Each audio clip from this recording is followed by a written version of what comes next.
To welcome one visiting live this morning, I'd like to call the Corporate Services meeting to order and ask anybody to disclose pecuniary interest either now or if it arises down the agenda. See none. Our first item of business this morning is the planning, budget, and business plans. So Chris, the floor is yours. Thank you, Mr. Warden.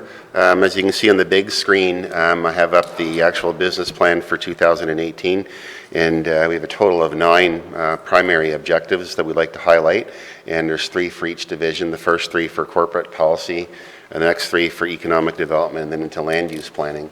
The first under corporate policy is council orientation, documentation and intake, and over the years it's been recognized that we could do a bit of a better job in terms of training and intake for new councils, and so we'll be working in conjunction with the CAO's office in 2018 to develop a more meaningful orientation package that provides exposure to the role and function of the county, the services that we do, and so on.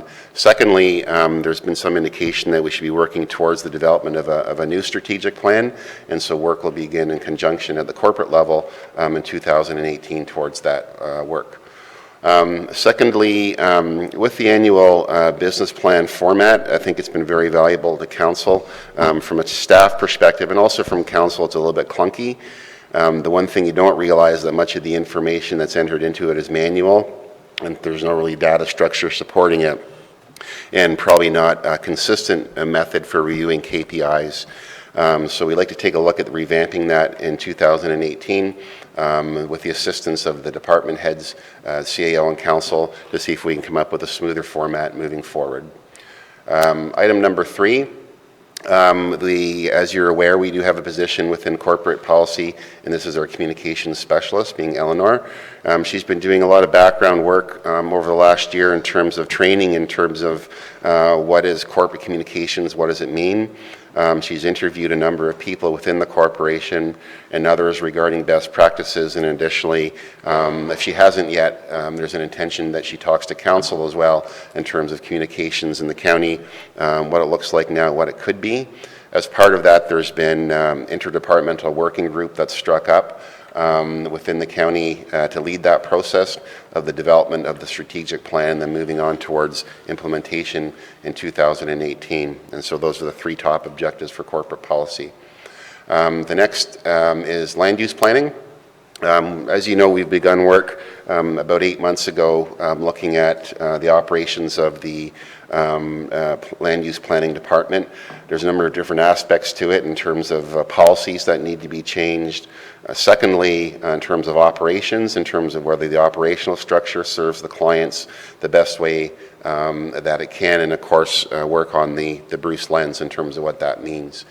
There's a number of things that within the department we've been doing for years from an administrative perspective, just because they're the things that planners do, and it's how planning is done in terms of how we send out notices, public notices, respond to the public in terms of inquiries and so on. And none of this has been really given a thorough housekeeping over the years in terms of, is it the best way?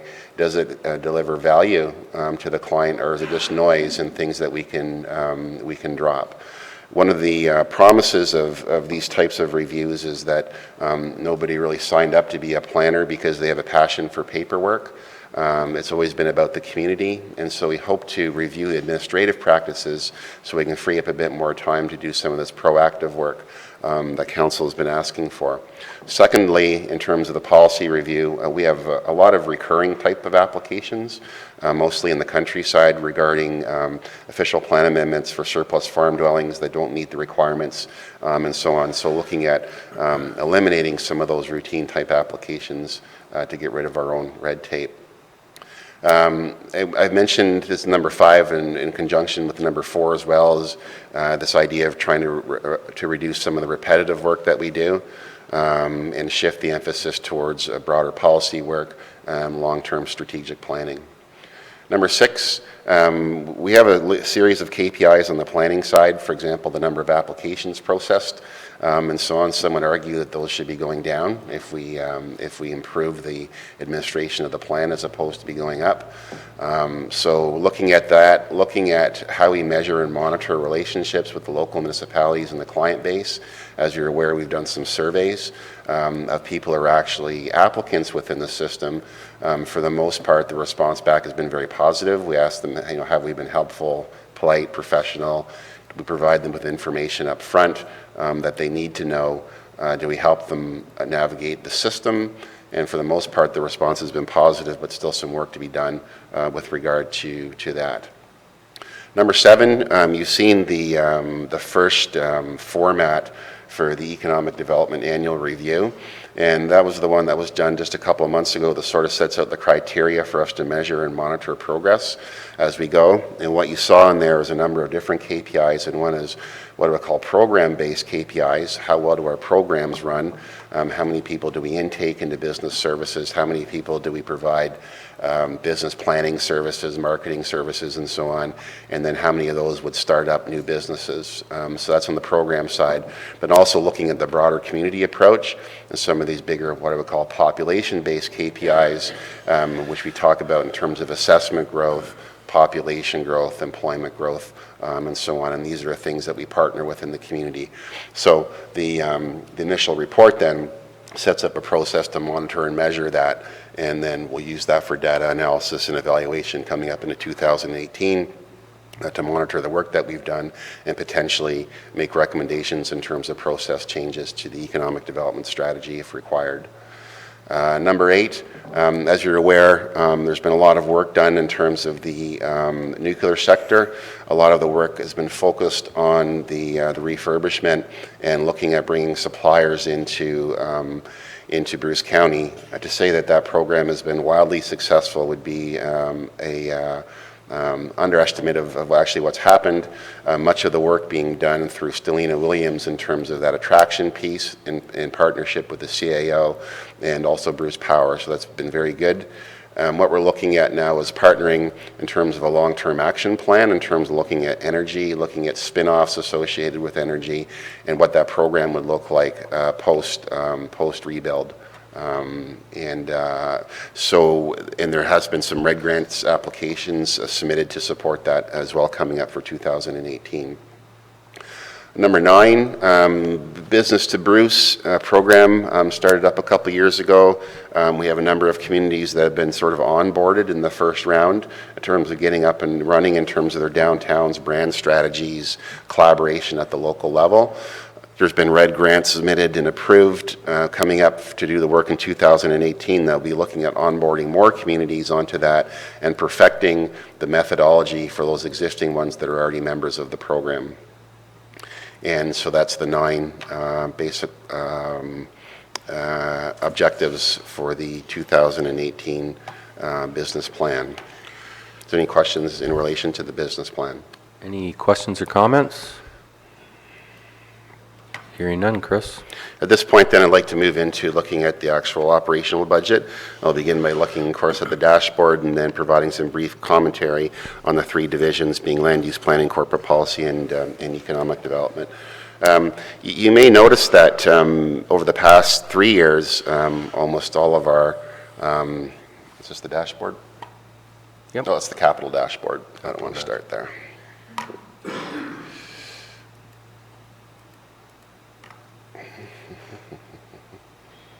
That arrow. One there.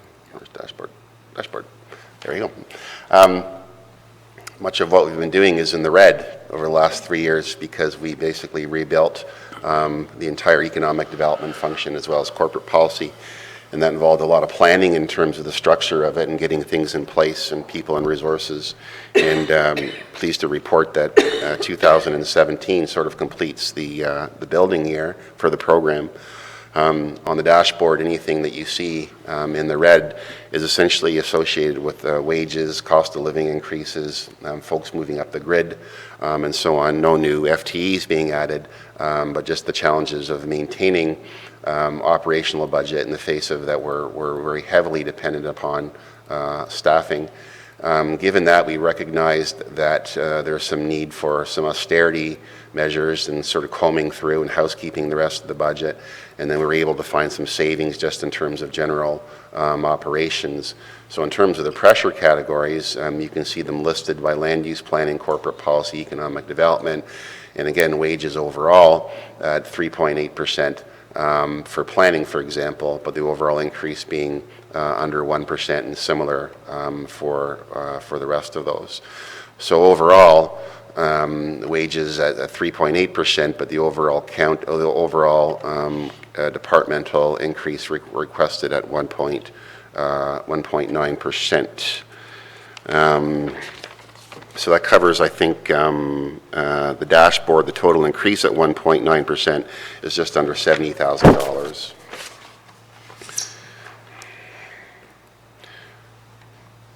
In terms of the actual sheet that looks at the entire department, I'll just narrow that down a bit so I can see it just a little bit better. And the right sheet, planning department summary sheet. Yep, that's the one. So if you look up on the top right-hand corner, changes over 2017 budget, you'll see some of the numbers at the top, $41,000, that's basically wages, a reduction of just around $97,000, and that was money we had in 2017 for the branding project. And $130,000, and then there's basically showing as an increase because there was no transfer for business to Bruce. You remember in 2017, partway through the year, there was a significant amount of funding transferred into the budget to allow for the startup of that program. In terms of salaries, wages, and benefits overall for the entire department, again, you'll see the $139,000, a reduction in overheads of around $18,000. You'll see that reduction in money for the startup for the brand and the brand strategy at $81,000, and significant reductions just in general overheads amounting to roughly $37,000. So in terms of, again, the total analysis, $140,000 roughly in salaries and benefits. We've brought in some additional revenues in the land use side, looking at where we are with new developments and so on to reflect a 5-year rolling average. And based on the 5-year rolling average, we figure it'd be fairly safe to bring in another $44,000 in additional revenues. So yeah, I think that about covers roughly the department overall. The next sheet then we'll focus on is some of this might be a little bit repetitive because I've dealt with it in the summary sheet, so we'll try to be fairly brief. In terms of land use planning. Sorry, was your morning will tab over to the Analysis. Keep going. There you go. A lot of tabs. Thank you. So again, we talked about within this division in terms of... One more. One more? No, that's the right one. That's the total department. Oh yeah, okay. It's right there. Where? Right there? Yep. Aha. So in terms of land use side, again, we talked about wage increases at roughly around $60,000, found savings at roughly $14,000 in materials and supplies, increased the revenues by $44,000, and so summary, it shows there's actually a small decrease of 0.3% on the levy, with the FTEs remaining the same. The next sheet is corporate policy analysis, which will be, you're getting good, you're getting better at this than I am. Have you done this before? A little bit, yeah. Analysis corporate policy, okay. Okay, replay of what's happening on the land use planning side in terms of costs of salaries and benefits, up by $46,000. The Bruce Brand project offset revenue expenditures by $119,000, and we talked about that previously in terms of the not requiring the money for this year, and then approximately $20,000, $20,600 in terms of overall savings within materials. And as a summary then, at the very bottom for that division, again, addition of no FTEs, but a percentage increase at 2.7%. For economic development, that one? Yep.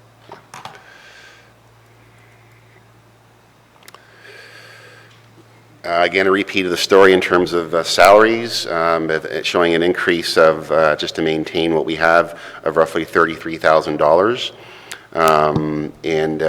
There's a slight increase in operations by a couple of factors. First of all, the relationship with the nuclear program, when we entered into the contract, the amount of the contribution decreases slightly on the yearly base. So there's a decrease in revenue of $19,500, and so total costs increase over that period being just roughly $36,000. The addition of $15,000 for the nuclear cluster program to provide some funding to get that off the ground. And $20,000 has been moved from corporate policy to economic development offset projects, so sort of swapped out expenses, and those be going towards the energy cluster and economic development impact for tourism, and this is the RED grant, be looking at moving that forward in 2018. So in summary, the overall increase showing at 3% with the FTEs remaining the same for 2018. And then so we can move to capital. Capital dashboard.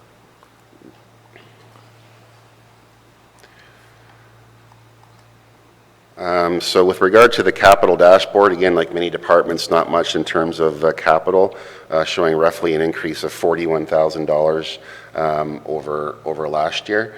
And I guess the main story with regard to, I'll take you to the second page, which is the summary.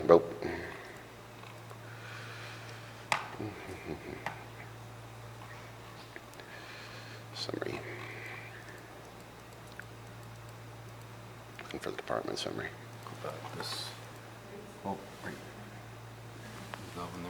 And department summary.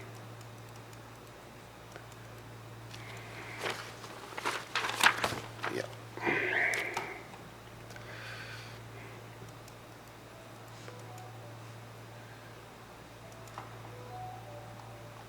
That's not my phone. No. Okay. It's Dave's. Darlene, do you know why the numbers have blanked out there? Bigger? One more? Okay. So the main story with capital for 2018 proposed is a transfer to reserves, as is showing as an increase, and this is in the order of $62,000, $875, and this is in relation to the CN Rail Trail. And one thing I might mention about the CN Rail Trail, in last year's year-end report, there was a reference to the capital asset management planning, and there's some original numbers that were done around the rail trail. And through that report, there was a request for collaboration between the host department and finance looking at long-term some of these capital items. So we sat down with our capital financial people on the main floor of this building and look at the rail trail long-term. One of the issues with the rail trail is with regard to, there's of course smaller culverts and so on, and maintenance work that needs to be done, but there's also 3 rail trestles there as well. And the rail trestles are basically still in fairly good condition. There's work that needs to be done to the actual superstructures, in some cases just trees and branches and so on growing around the base of it, causing issues and maintenance issues, and these are fairly expensive. And then so if you look at, and we can bring back the report that gives the 5-year and 20-year review of the capital needs for the rail trail. But to make a long story short, in order to maintain the bridges and trestles, we need to start putting away some capital towards the development of the maintenance and development of the bridge structures. And then there's been a further reduction in capital expenditures elsewhere in the order of $21,499 for a total increase in capital of $41,396 from last year.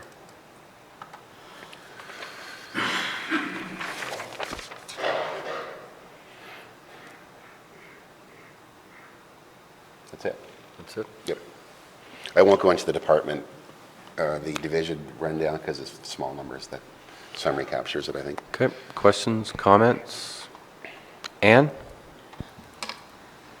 I maybe missed it, but I was just wondering, what is the percentage between economic development as far as business and the nuclear as opposed to tourism as part of the economic development budget? In terms of the breakdown between sector and... Just so- tourism as opposed to the rest of economic development, what is the breakdown percentage-wise? Like, is it 50-50 or, 40-60 or what, just overall? Almost have to jump into the GL. I could find that out. I'd almost have to jump into the GL or the input sheet to break it out. I'd certainly be willing to provide that for you.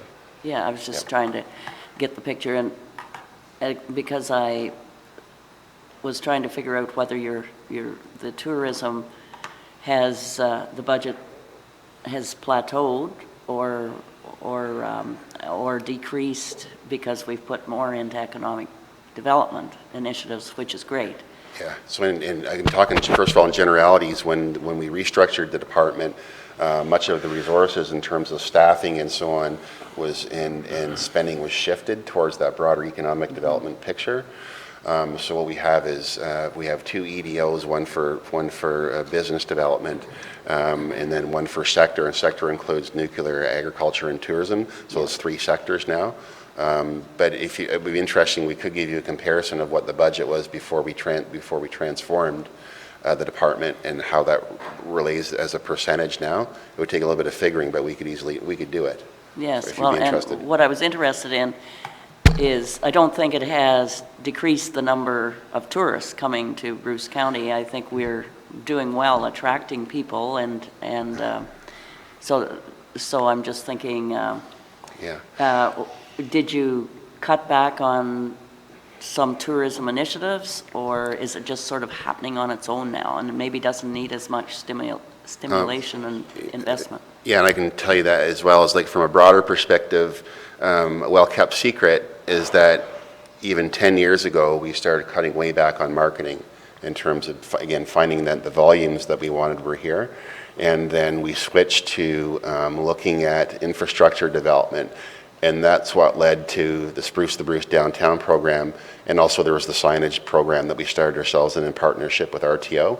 And so even before the restructuring, we started looking at what's going on the street, as opposed to just marketing. And secondarily, with the enterprise services, looking on what's happening behind the glass, what's going on actually within that business. So that shift started to occur on the tourism side a number of years ago. So in terms of the exact numbers, we would have to do a breakdown in terms of on sector, what we spend actually in terms of marketing and promotion on the tourism side. Is getting harder and harder to break out because many of our clients are running tourism-related businesses. For example, in Wyerton, the brand is Base Camp. Well, you know what that's about, right? Yeah. Stop, get your supplies before you go, before you head north. So the amount of money spent on the web presence has been cut way down. So for example, one time we had a full-time staff member doing web content, so that's been pulled back. So we have a broader communications specialist now at the county level who does very little work on the website of it. And in terms of print material, it's down to the map and then the best of guide. And outside of that, there's not a lot of print material. So again, looking at working with the business owners now to get money out of people's pockets, as opposed to seeing mass hordes pass people's doors is more the focus. Yeah. Well, thanks. That's Yeah. a good summary. Don't, if it's too much work, and too hard to sort out, that's fine. I just kind of wanted a general overall picture, so Yeah, that's... we can do that. Milt? Thank you, Mr. Chair. Chris, after we're up and running now in economic development and corporate. I can't hear you. Oh, sorry. Okay, you're on, sorry. Okay. Now that we're up and running with corporate policy, economic development, and land use planning, I'd like a chart and I know I've seen it before, but just a chart to identify the staff positions. Yes. And their title and the hierarchy of of it as well, just to, please. Absolutely. Thanks. Other questions or comments? Hearing none. Thank you, Chris. Thank you. HR.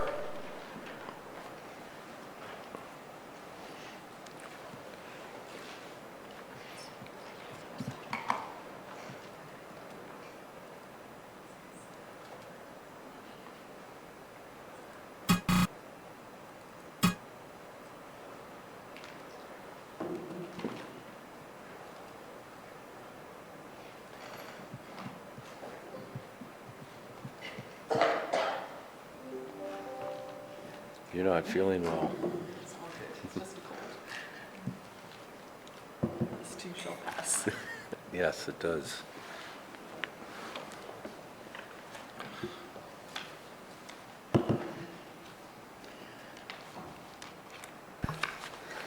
Good morning. I don't think I've been in this position before where I've been doing the budget as the last presenter. But here we go. No pressure. No pressure.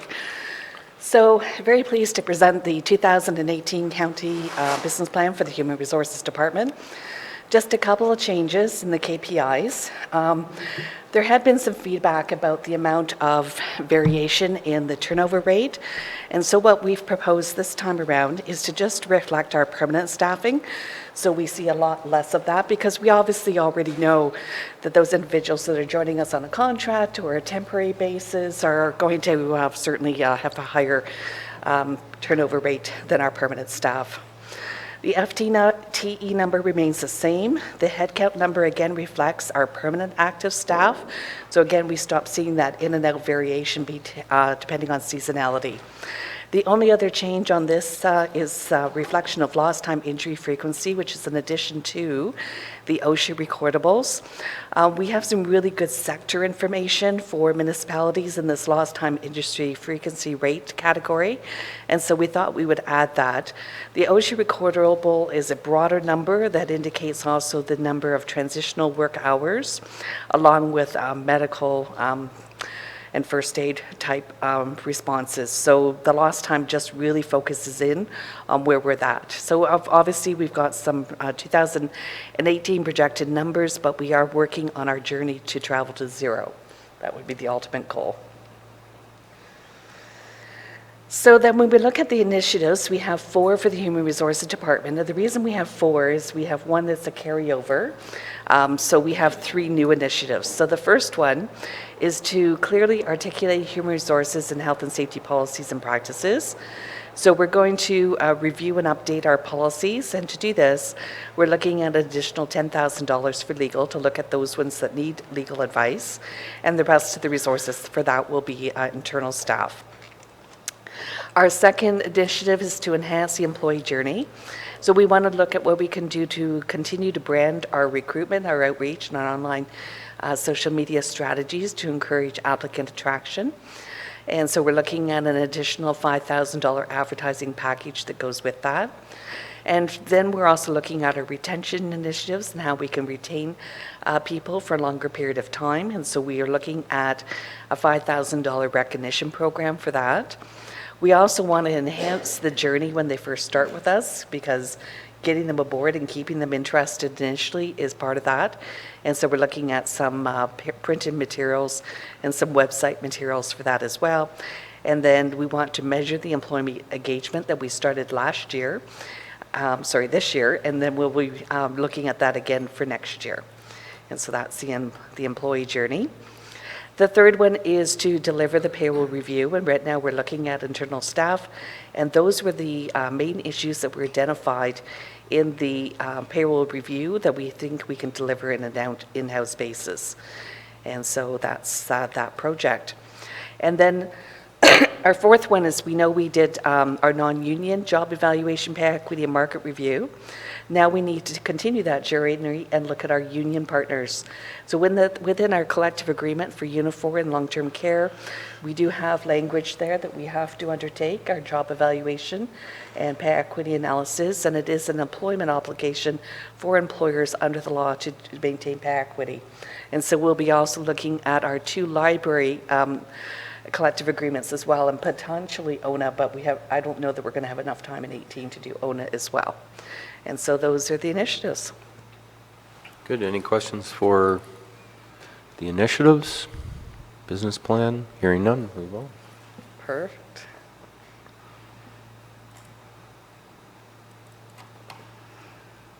So the Human Resources Department is primarily operational. We have very little on the capital side, so we'll see that when we get there. We are coming in with a number that you haven't seen from the HR team previously. So we are coming in at an 18.9%, and that primarily is attributed to a headcount increase that we're proposing. So we'll just go back up to the top where we look at reserves, and we're looking at a reserves transfer of 744,465, and that primarily looks for a WSIB insurance estimate of a 5% increase. So that's our reinsurance that we get for our Schedule 2. And then the rest is for a transfer for health and safety operating of 476,603 for a total of 683,465 for WSIB. We're also looking to transfer another $60,000 from the tax stabilization reserve to help with the job evaluation initiative for our union groups. So the total increase that we're looking at there at that 18.9% includes the 2% COLA and non-union job evaluation results for about a 4.1% increase, and the rest is regarding the initiatives. So the total increase looking there is 153,377, and that includes benefits, which includes statutory, non-statutory. So then we'll move over to our department sheet. And of course, we'll be focusing in here at column L. And so we're looking at a total increase of 181,623. That's for both health and safety and for the human resources programs. There is no change in the wellness program that we operate, so you won't be hearing me speak to that at all. $65,000, 198 decrease in revenue associated with that one-time transfer last year from the tax stabilization reserve. That was for the non-union job evaluation and market review. And when we look at expenditures on salary and wages, we're looking at the 137,611. That's for existing staff with under the maintained services, and then which is an increase of 50,920. The increase factors is a percentage of the new grid, the normal increment steps, movements, and the 2% COLA. Last year we had 6 staff moving on the grid. In 2018 we have 8 of 11 staff moving on the grid with the new grid, and so after that we'll only have 3 remaining members to move. And of course we've talked about the one added position as well that you'll also see down in the headcount report. So I wanted to talk a little bit more about what that headcount would look like, and what we're proposing is one new full-time role as a compensation and benefits analyst. This will provide a realignment of the existing HR roles to further support new initiatives, including our mental health initiative. The start of undertaking an active training function within the existing roles also reflects an increase in recruitment. We've been very much struggling to try to keep up with our recruitment efforts. Additionally, support for long-term care, for recruitment, labor relations, and the increase in investigations. And also for the new legislation that's also, we've already had, and that's also upcoming. So this year we implemented Bill 168, which is the presumptive legislation for first responders and PTSD. Bill 148 is upcoming, the Fair Workplaces Better Jobs Act, and Bill 127 is also upcoming for a Stronger, Healthier Ontario Act for chronic mental health. We also, under current program, have been taking back the process. So HR now does a full recruitment cycle, which we didn't before, which, as we have talked about before, introduced the e-recruitment, including new onboarding processes. We participate in all interview panels, and we have taken back both internal and external advertising and reference checks as well. So we've been taking a lot of the process back into HR so that we can help the departments look after their initiatives. And so that's increased our workload. So that would be the rationale for that. For the rest of the budget, we are looking at some contracted services, and these are for corporate initiatives. There are a number of various contracts, but one of the big ones under health and safety is continuing our physical demands analysis, which is a year-over-year project that we're undertaking. As we can afford it, we're doing more. And that's also going to include some cognitive analysis that's going to be required under the new Bill 127. Under material, this is basically a catch-all category for things like supplies and equipment and maintenance, and so there are some increases there. There's $9,000 in health and safety attributed to the 5% projected increase in the reinsurance program. Under transfer and financial charges, there's also an increase of $28,246, and mostly that's for things like increase in health and safety and general operating. So we've tried to make it as tight as we can, but of course our numbers reflect that additional headcount increase. So the total increase of 153. So we can, if there's any questions? Any questions, comments? Milt and Paul? Yeah, thank you, Marianne. When you said you're taking back, just clarify for that for me, please. There were a number of things that were happening within the departments. For instance, they were doing their own reference checks. And so we were getting a variety of different types of reference checks that were being done. And there wasn't really a quality assurance process with that. So we've taken that back in-house. Some of the departments were doing their own internal postings. There was a lot of errors happening with those. Some of the postings were going up 3, 4, 5 times depending on the errors, so we've taken that all back, and we're now sitting on all the panels. For instance, library used to do their own advertising locally. We've taken that back into HR as well, so we have a consistent process across the organization. Okay. Well, I was hoping it was exterior, and would there be a savings by, somewhere if you were taking it back, but It's just reflecting to have a one corporate program, so everyone's done the same, and it's freeing up resources in those departments to do their other initiatives. So presently, there's 11.3 people in human resources. That's correct. That's 11 people plus 1 summer student. Good, thank you. Paul? I think it was around the full-time equivalent that you're asking for one more FTE of 11 you wanted to involve it. And the increase in wages and benefits is 137. What portion did you of that 137 is for a proposed new FTE? $86,691. That's around a $65,000 base, and the rest is benefits. And that's if it came on board January 1st. That's correct. So it might show up in June for half a year. Or not at all. Correct. That's right. You want to keep it. Other questions or comments? This is a position that I support after speaking to Kelly and Marianne, because I believe corporately over the vision of this position would actually save some dollars, and we'd have more consistency, and retention at our homes, I think, is something that we really have to look at, and I think this position would really help us with that. So this is a position that I will be supporting. Okay, I'll scope it up on this. Other comments, questions? Okay, so thank you very much, and we're moving on to the capital process. And under capital, we basically have replacement. We're building a reserve for replacement for a printer and some furniture. And the other one that's brand new is a $40,000 proposal for eventually replacing our payroll and HRIS system. So it was noted that there might be some longevity issues for Avante, and so looking forward, we know that we paid approximately $400,000 initially for that purchase of that software. So the thought process here is if we start building over the next 10 to 12 years, we will have enough money to replace the software down the road. And that's the program. Thank you. Any questions, comments? Hearing none. Thank you. Thank you.